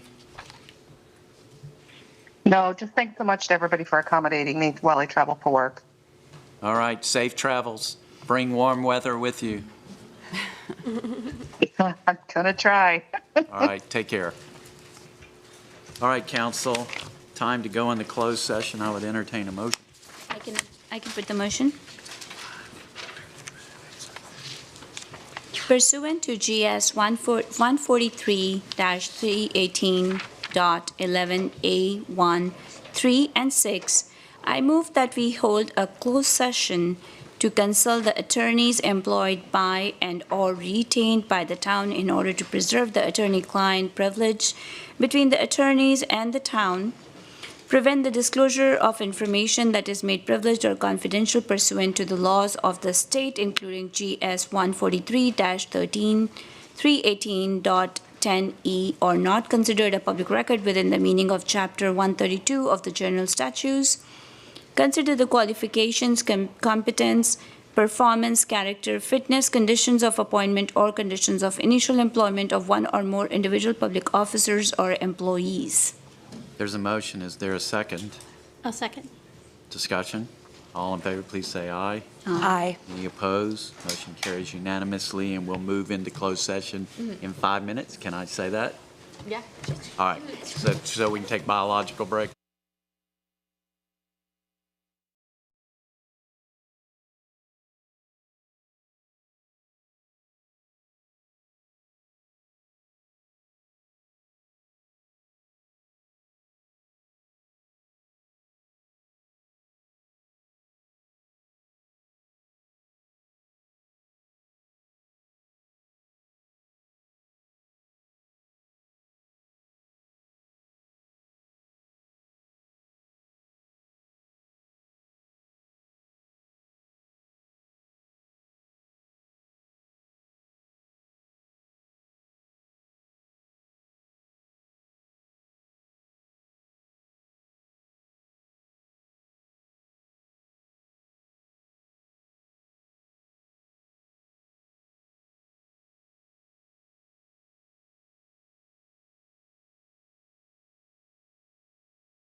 We'll reconvene our work session after the closed session. We have no further business, so I declare this work session adjourned. Thank you.